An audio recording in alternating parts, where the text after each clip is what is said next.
He is 100% worth it. He takes it to another level. Oh my God, I just fell in love with it. Thanks so much, Jay. Blew my mind. And it worked. I wanted to buy my thing. Jay is, I would say, the Yoda of sales calls, man. Just talking to Jay, he was so good at just taking what it is, seeing the opportunity and the value and the real reason we are making it. Talk to Jay because he got it. He can definitely help you out. Talk to Jay. You're going to get a lot. You're going to gain a lot. I would absolutely recommend him for any position that you have. Jay's definitely the guy. Give him the chance, give him the opportunity. You won't regret it. He's good at what he does, so I highly recommend him, and I would book him before he is fully booked out.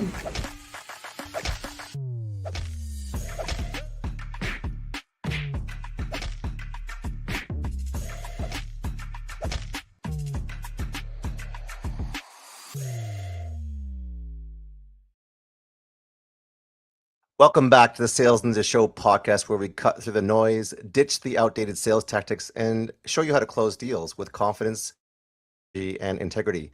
I'm Jay Lee, founder of Sales Ninja, and if you're tired of chasing leads and handling endless objections and feeling you have to convince people to buy, you're definitely in the right place. Here, we do sales differently. We believe in positioning over pressure, where the right people lean in without the need for pushy tactics. And that's the heart of the reverse glass selling method, a kingdom-driven approach built on trust, service, and true connection. Because when you lead with value, sales becomes effortless. And when you sell more, you can give more. This episode of the Sales Ninja Show podcast is proudly sponsored by NSP Payment Solutions. And if you're using Stripe, PayPal, WAP, or any other credit card processor, NSP can help you reduce your processing fees and potentially save hundreds, if not thousands of dollars every month. One client is already on track to save thousands monthly. There's no cost for a savings analysis, and their customer support is world-class. So book a free call today and see how much money you could keep in your business. Today's guest is someone who has spent more than 2 decades mastering what most people struggle with every single day: confidence under pressure. She's coached executives, entrepreneurs, and creators around the world on how to communicate with clarity, credibility, and real human presence, whether that's on stage, on camera, or inside a boardroom. You've probably seen her on A&E's Sell This House, across major networks like ABC, Fox, Hallmark, and Netflix, and even interviewing celebrities on some of Hollywood's biggest red carpets. Today, she's helping leaders stand out in a world that feels increasingly artificial and disconnected. So please welcome Emmy-nominated television host, keynote speaker, and founder of Mastering the Spotlight, Tanya Memme.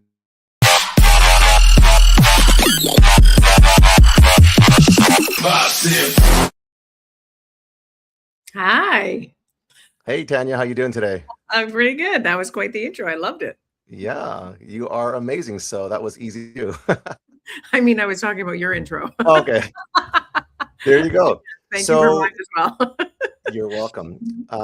So you spent decades in front of cameras, audiences, and live interviews. So how did you get into that? Were you kind of like, as a young girl, practicing in front of a mirror with a microphone? Where did it all start? I'm from a very, very small town in Canada. I grew up on a sod farm. And if you don't know what a sod farm is, it's where my father grew grass, acres and acres and acres and acres of grass. And the only way to get in front of the camera, because for some weird reason, I always knew that I wanted to be on television. And I used to dream about it and watch shows like Star Search, and That's Incredible, and like all these crazy shows. And I was like, how am I ever going to get on camera? So the only way to do it was to start competing in pageants. And I am not at all a pageant girl, but I ended up becoming one. So that's how I started to get on stages and, and learn how to speak and learn how to present myself, was through the pageant circuit. And I ended up, winning on to becoming Miss Canada. And that was there was many moons ago. I feel like it was so long ago. It didn't even happen. It feels like a dream. And then that kind of started my career. I went to the American Musical and Dramatic Academy in New York City. And I did go to university and I studied theater and drama. And so I have an extensive background. Moved to New York City and I started auditioning and auditioning and auditioning. And it took me 300 auditions before I got my first international commercial. with Tony Danza. That was my first What? commercial. Yeah. That is huge. That's the first one that you landed? That was the first paying gig, like international real gig that I got. Hey. Yes, yeah. Took me a long time. I mean, I got other things, but they weren't, like little things here and there. That was my very first real job. Yeah. Wow. Okay, so Sod Farm in Canada. I'm in Toronto. Where was that? In the prairies? No, in Niagara, in Niagara region, in Wayne Street. Do you know St. Catharines? Yeah. You're in Toronto? I didn't even know I'm that. in Toronto. I was just in St. Catharines last week for a tournament for my son's badminton. Are you in New York City now? No, I'm in Los Angeles now. Okay, but nice. I'm from the Niagara region. That's where I was Miss Niagara. Now you understand. That is so funny. Okay, yes. Yeah. Yeah. Beautiful. So you went from a little town to New York City, to go to school. Now you're in LA. You've been all over the place. I've been all over the place. Yeah. I mean, I've lived in New York for 10 years, and then my career took me to Los Angeles. And yeah, I've hosted over 10 TV series. I've done a lot of work, live work. I was a sports reporter for CBS for a little while there. Yeah, a local show. And then I did 2 different local shows, magazine shows. I've done travel shows, best vacations, tons of stuff. But I was mostly known in the home design world. So I've hosted 5 different home design TV shows on A&E and FYI and Bio Channel and Hulu, and yeah, had a big career. It was awesome. And then it was time for me to stop traveling because I became a mom. I lived on the road. I lived traveling on the road. It was a long, amazing career, but it's at some point you get to a certain age and you're like, do I want a family or do I not want a family? So yeah. So to get your first major paid audition with Tony Danza, international commercial, you did 300 auditions. So what did those early years in, that television and schooling teach you about rejection, resilience, and staying? Sorry there, you cut out for a minute there. Oh, sorry. So I said, what did those early years in television teach you about rejection, resilience, and staying grounded? Yeah, I definitely had to learn the hard way with rejection. Rejection is fierce. It's not fun. It hurts. It's very difficult. And either you're up for it or you're not, depending on there's rejection in everything we do, right? There's a rejection in life. Yeah. But especially in this career, there was tons of it. But I just would not let that hold me back. I mean, I did feel when I was in my 20s and early 30s, I felt pretty invincible, right? So, and you just keep going, but being grounded is what keeps you going. And it's just getting back up again and moving forward. And, don't look at a no as a no, look at a no as like, okay, well, what can I do to get better? What can I do to improve? And what can I do next time? And I was just persistent. I didn't let anything stop me from moving forward. There was no plan B, which I wouldn't always advise. But for me, there was no plan B. I just went for it. I knew what I wanted, and nothing was going to stop me at the time. It's like, when you come to a stranded island and you burn the ship that you came on, you got to really commit. Figure it out. Yeah. That's incredible. So you've also interviewed some incredible celebrities, executives, everyday people, amazing people. Who did you meet? Maybe there's a story that changed the way you think about communication and communicating actors. Oh my gosh, who did I meet? I met, wow, I've met so many. And I would say that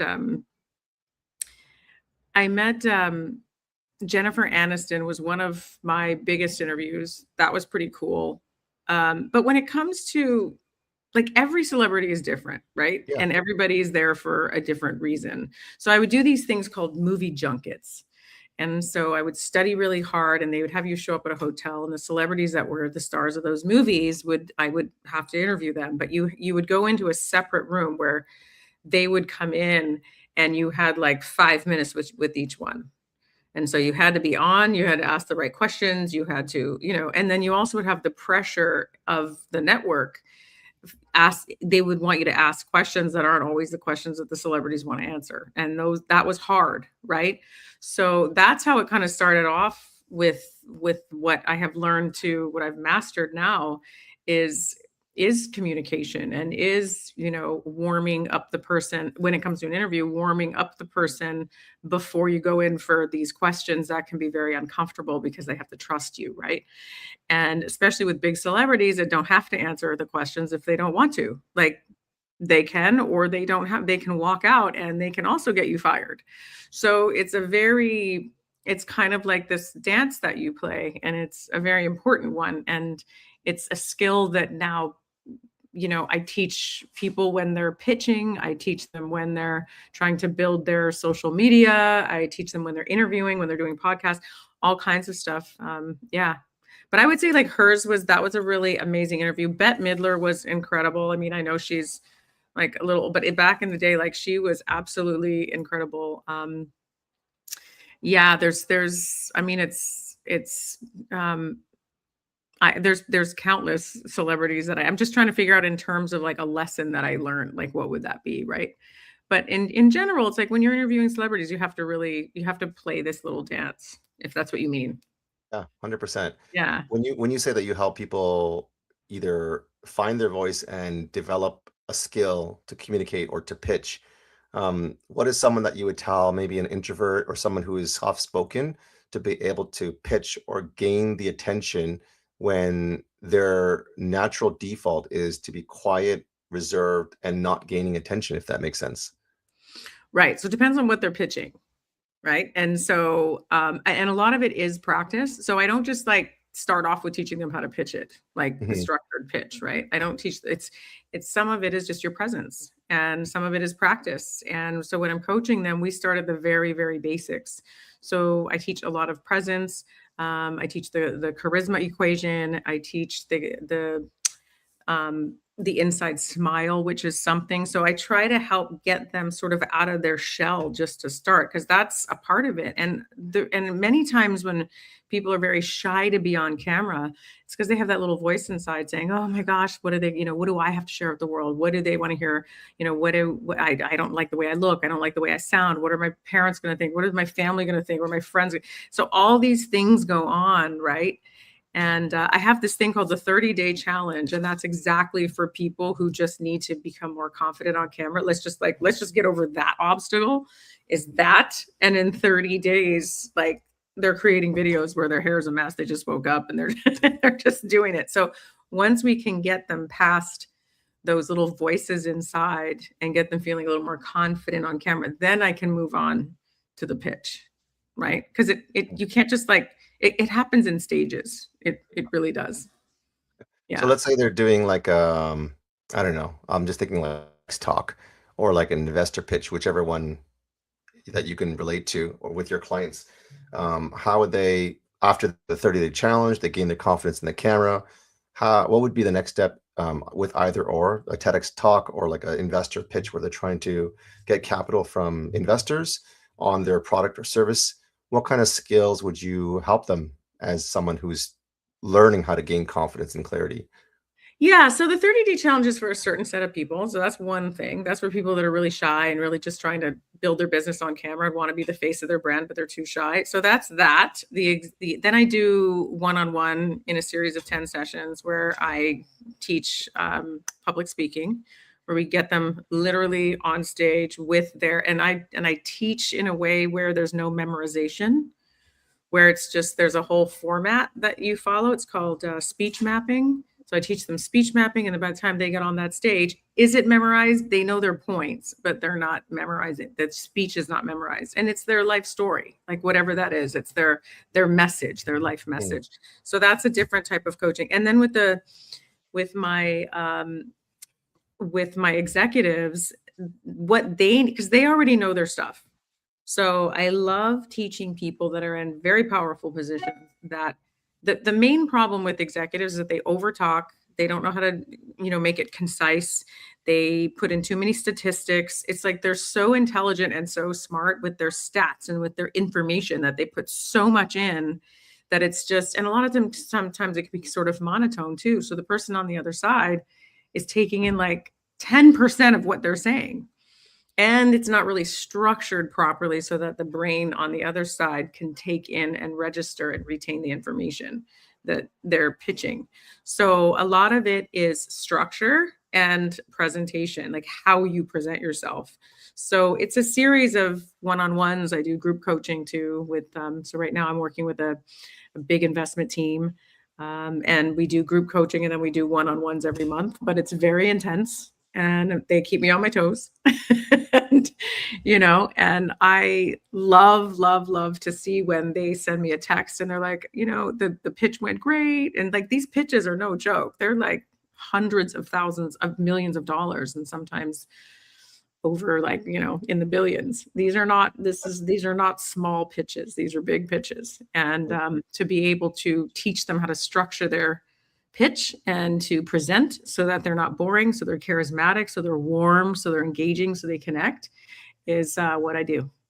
So let's say, I mean, you don't need to give names, but when you say they're doing hundreds of thousands of dollars or even millions, or I think you said billions, like what kind of keynote talk are they giving? And, are these companies like Fortune 500 companies with like, 70,000 employees? What does the context look like? People who are listening. Well, I work with the top executive teams. So these are investment teams. These are fundraising teams. There's usually the fundraiser, then there's the, the investors that are going out and looking for investment opportunities in the world. Yeah. My clients are from all over the world. And so yeah, these are no joke, So yeah, and I'm loving every minute of it. It's been a wonderful, I guess, it's interesting when you start one career and then you pivot. But when I first pivot, I thought I'm going to teach people confidence on camera and everything I learned. But the path sort of finds you.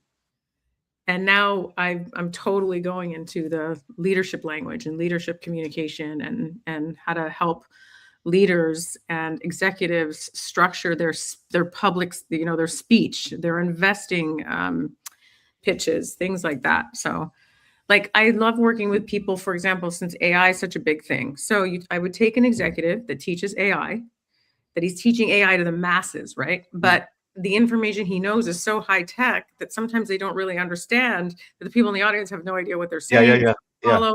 So what I teach is how to structure it so that the masses understand what he's teaching or her, or what she's teaching. And so that's kind of the direction that I'm going in now. And I am in now, and I love it. So let's say someone is, you're talking to a top executive or investor who is looking for investment opportunities. He or she finds, $100 million or potential $1 billion business. What are some of the frameworks or the steps that you would give them to say, listen, you need to follow these 3 steps for every investor pitch? They must have these elements. Yeah. So one of them is you want to put the point of it and what the reason why you're doing this or what you want out of it right at the top. So you want to call it out. Like, what are you pitching? Exactly. Don't wait until the context. Like some people will say, hi, and I'm about to pitch on this and this and this. No, you get right to exactly what you want from this pitch and why you're pitching it. And then you'll go into the context after that. And I also talk a lot about it's different because some pitches are 5 minutes and some are 45 minutes. So it's very different for the length of the pitch, right? But the center of it, when you're getting into the stats or you're getting into the context, always name like 3 things. Like don't name 10 things. The top 3 things, the things that stand out, right? These are the 3 things that are, you can either say the caveats to this, or you can say these are the 3 reasons why I think this investment will work. This is why I think my company is the best one to promote this investment, right? So it's always narrow it down to 3 things, not 10 things. And then when it comes to stats, name the stat and then give context. And then I also talk a lot about how to humanize it. And there's a place in the pitch where you tell a story, or you tell a story about yourself, your involvement, who you are. And it's also like when you come to the part where you're talking about your company or yourself or your background, you don't want to necessarily over talk about that, right? So you want to keep it so that like it's this little thing where you want them to understand that you have all this experience, but you don't want to make it all about that. You want to make it about the pitch. Right. So, but there's areas to make it warm and human by telling stories. There's a area where you're going to talk about the stats, but I would say don't talk about more than 3 stats at a time. And it's like structuring it, right? So it's a 45-minute speech. You're going to talk about the 3 things that, like the 3 top stats on why I think this investment is great. And then you can talk about it. And then also it's like calling the elephant out in the room. Like you want to be able to call out the caveats. You want to be able to call out the things that they're thinking that might go wrong with this investment, probably earlier on in the pitch than you think, so that they don't feel like they're being sold to. That's another thing. So yeah. Do you know what I mean? I mean, you know this because you're a sales guy. So I do, but I just love the framework and the structure because I'm always trying to learn and master the art of communication and sales. Which next question? I mean, you've helped sell millions in products through live television. Yeah. So was it like infomercials, and how did you do that? How did you do that on live television? Infomercials, yeah. And I was also on oh my gosh, the Live Shopping Network. Yeah. QVC and HSN. So I did a little bit, I did some stuff on that too, but mostly mine were infomercials. I mean, I've done over like 50 infomercials through my careers and stuff. Yeah. Wow. Yeah. So it's pretty amazing. And that's where I learned the science of communication too. Like I learned that, these people that used to create these infomercial scripts, they're brilliant. They're brilliant. There's a science behind it. And mind you, with the times and everything, things change now, right? Because what used to be so sales and scripted still kind of works, but there is science behind it. And I did learn a lot from that. So can you give one example of, I know you sold 50 products. That was maybe the one that you resonated with the most, that sold maybe the most. And how would you present it on live TV in the shopping network to sell it? Well, that one I didn't do live. The one that I'm thinking of is G-Tech. So I did a lot of vacuum cleaner infomercials and air purifiers. Like I was big on that. I did this thing called the Zit Zapper. I've done I've done cosmetics, makeup, skincare, all kinds of stuff. The G-Tech vacuum cleaner, and I still have one. I've actually purchased like 4 or 5 of them since like through the years. It's a cordless vacuum cleaner. It's my favorite vacuum cleaner ever. And that one I didn't do live, but I mainly did I did the infomercials that were all scripted. So that's where my gift was, is being able to really take boring and scripted material and make it sound like it was my own words and friendly and approachable. But I did this other product called Luminess, which is it's like an airbrush product, Luminess. Yeah. And I did that on HSN. The problem is it was a rough start for me because it was the same. I launched Luminous on HSN the same time that it was during the political, not the elections, but the debates. It was the first debate. And I mean, I don't think anybody was watching HSN that night. Yeah, Luminous was a fun product to do as well. But yeah, you have to, live TV it's difficult because it all depends on what's going on television as well at the same time as when you're airing, right? So it's very temperamental. Whereas with infomercials, you choose the time, it's all scripted, it's all done ahead of time. But yeah. As we're running out of time and I want to respect your time, I want to ask you to think about this like a role play or like a scripted infomercial, because with the even sales on the back, because a lot of people can take that presentation and the framework and the principles that you are going to say in just a moment, why should I buy that pen, kind of a thing, right? Sell me that pen. And with me, like the vacuums, I bought, what is it called? What's the leading one? Gosh, I can't remember.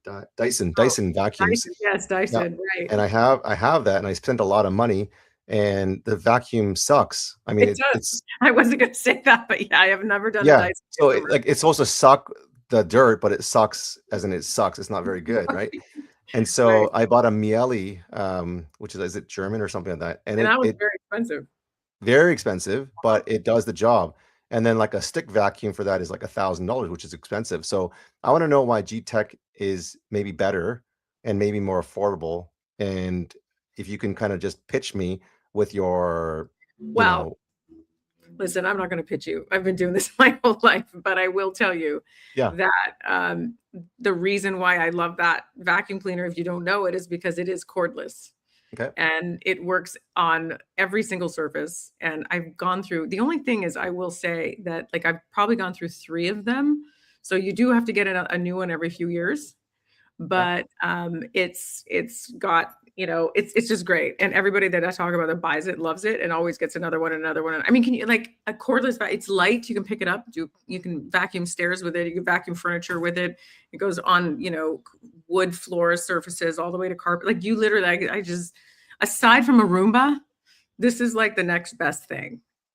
and So how long is the battery? how long does the battery last? Oh, Yeah. hours. Like, you can do a big house. Okay, You that's can do a incredible. big house, yeah, and then Because you a just lot of plug it in when you're done. Yeah. a lot of the stick vacuums only last maximum like 30 to 40 minutes. Well, I don't know if it's a stick vacuum considered like total stick vacuum. It's a nice size vacuum Huh. cleaner, but it's light. Like, Okay, it's the I never. size of a real vacuum cleaner without all Oh, the okay. I stuff. never even heard of it, so I'll even check it out. Look it up. Look up Um, G-Tech. G-Tech, I will. So, what helped you to scale your credibility beyond television, and now you're in executive coaching and keynote speaking?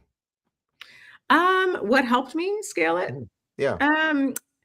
You know, it was not an easy transition. It was not an easy transition going to being, you know, on television to, and then I became a mom, which I loved. I wanted to, and I, you know, I'm so happy that I did that. But then it was time to pivot and get back out there again. And I just think it was, I've always had this need and desire to have purpose and to help others. And so you know, it's one of those things when you're pitching and you're going into a completely other career, you know, I really had to take the time to think that, what am I really good at? What have I mastered? You know, I've done this for a long time. And then you just get out there and you start. Like, how this all started was the Miss USA pageant. Um, the woman who used to own it, right? The Miss USA pageant. And she asked me, she called me and she's like, "Hey, Tanya," she goes, "can you create an online program for the Miss USA contestants?" And I was a judge of that year too, right? Wow. Yeah. And so I said, "Sure, of course I can." And her name's Crystal Stewart. And Crystal Stewart now is a big, huge TV star. And she's on Beauty and Black. Big, huge show on Netflix. But she used to own the Miss USA pageant. When I met her years ago, Wow. we become friends. And that's how it all started. So what I thought was going to be an online program for pageant contestants ended up being, you know, this whole thing into communication for leaders. And I just started coaching people on how to communicate, how to present yourself, how to create a story, how to structure your pitches, how to structure your public speaking, your public speaking speech, and also how to come up with your message, like your lifelong message. What is your signature story? And we really dig deep into that. And so it kind of like morphed into its own thing. And I really like Cool. it. I like it a Amazing. lot. So on the last questions, it's called the lightning round, and I ask all my interviews, you know, one question, and what's the first thing that comes to your mind? And the last question that I ask everyone is, what does it mean to sell more to give more? What does it mean to sell more to give more? That's the very last question, and then we wrap it up. So the lightning round for Tanya Memme is, what's one word people should remove from their vocabulary immediately? I can't. Okay, good. What's the best communication advice you've ever received? Be who you are. Be yourself. Just be you and show up as you. A moment on live television you'll never forget. Oh, yes. Well, okay, live television. Well, I had somebody on my TV show who faked that they chopped their finger off in a saw, because I did a home design show called Sell This House. And he faked it so that I was on live TV. Yeah. And that was horrible because it was a joke. That was not a funny joke. So I think it's in a bloopers reel out there on it ended up being really funny because it was fake. It was Okay, like, oh, okay. yeah, that was, There you go. yeah. What's one of the biggest mistakes that people make on camera? I think that one of the biggest mistakes is that they don't they don't take the time before the camera goes on to really center themselves and to really think about the message that they're about to talk about on camera. Like, you have to take a minute to center yourself and ground yourself, and then put the camera on, and then put that, whether it's your phone or a video camera, whatever it is. Yeah. One daily habit that builds confidence. I would say there's a book that there's like, I write in a book. And so you write the things that you want to accomplish that day, or you write the things that are important for you that day. And if you write it out, I do believe that it helps them actually come true. So What's one speaker or communicator that you admire deeply? I love Mel Robbins. And what does it mean to sell more, to give more? I mean, I'm more into give more, and then you'll sell more. So for me, that resonates a little better for me. I'm about the giving first and then the selling second. But yeah, I do believe that you can't give more if you don't, you can of yourself. There's different ways to give, but yeah, I think give more and you'll to sell more works great. Amazing. So you guys have heard it from Tanya Memme. You guys can learn from her executive presence strategies at tanyamemme.com. Thanks for tuning into the Sales Ninja Show podcast, everyone. So now go apply what you learned from Tanya and her masterful leadership communication and her ability to get through adversity and have that push past your quit confidence to your next sales conversation, and practice leading with clarity, calm, and service. If you're ready to master faith-driven sales psychology and close high-ticket deals with integrity, head over to gosalesninja.com for a free training. And we are here to help you sell with confidence and serve from a place of purpose. Remember, your work is stewardship. Keep your eyes on God. Stay faithful in the small steps. And we will see you guys in the next episode. Thank you, Tanya, so much. And we want you to sell more, to give more. Thanks for having me. You're welcome.